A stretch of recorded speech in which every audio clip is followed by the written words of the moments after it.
Carla Peterson, the UT columnist, wrote a couple of weeks ago that she said that be it ever so beautiful and blighted, serene and rackety, sun-dappled and traffic-clogged, there is no place like San Diego's waterfront.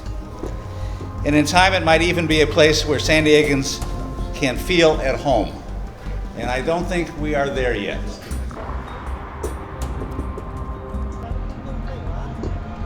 Look at the land as it was before any settlement occurred upon it. This is the basis of the city's quality. We must work with that base or pay an unremitting price.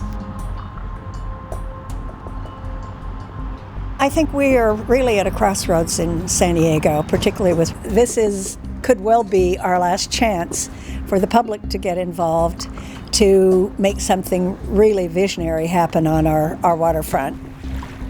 There's a window of opportunity because of the lawsuits, because of the changes that are going on in the world, that we can really maybe get some of the stuff implemented that we've talked about for all these years and show something on the ground and move forward with our waterfront.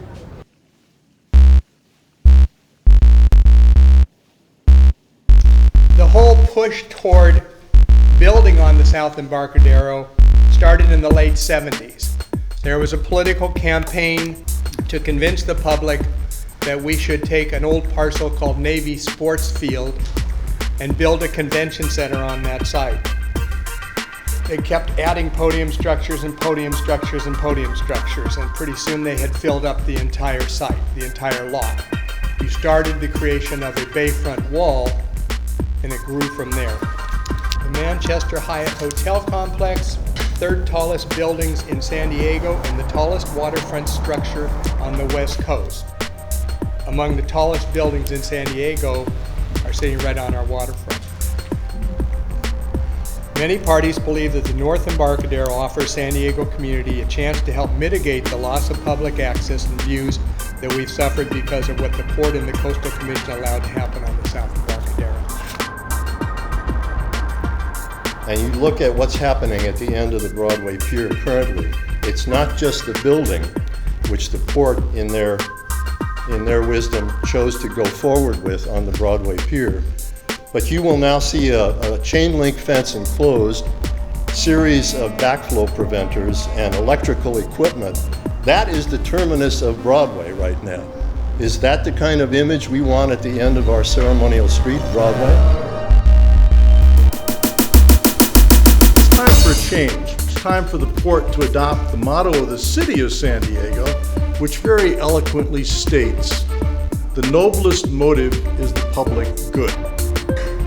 Throughout these workshops, everyone has contributed to helping to make this beautiful. It is beautiful. Errors have been made. I think people are here with mea culpas about that, and some very good things are coming out of this process. I believe that a balanced, holistic, economically viable, and sustainable waterfront will never occur in San Diego without the comprehensive leadership of all of its intrinsic jurisdictions at the table. There's the county, the city, the port, the feds, the Navy, the redevelopment agency. I mean, there's so many layers of government. And do they talk to each other? We're not sure. We all talk to each other. We know what we want. And so we have to be diligent as citizens to say, okay, everybody listen, we're not going away. We do need someone that people could trust to be the honest broker and get all of these what have been balkanized agencies to cooperate again. There was a great spirit of that when North Embarcadero began, and I'm feeling the love in the room that it can be reconstituted. I think there was a real coming together of commonalities. You know, like one person said, we all want green space. Is there anyone that doesn't want green space? I think it's just in tweaking the plans and the entitlements. You know, I think there's more people on board than there's ever been. So I'm hopeful. Is really fundamentally, do we want our waterfront to interface with a gigantic wall that is made up of a series of buildings of various shapes and sizes?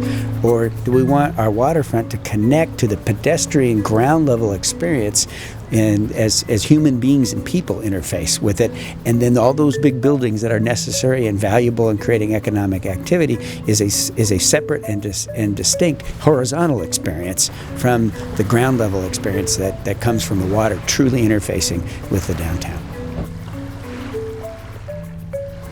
Well, the long-term picture could be what?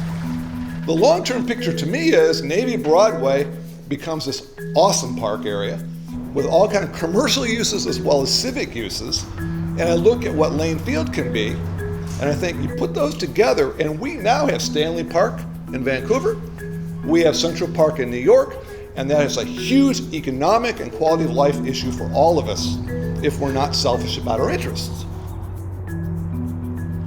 We have a very unique climate, we have a very unique urban landscape, we obviously have a very unique waterfront, and we also have some very unique opportunities.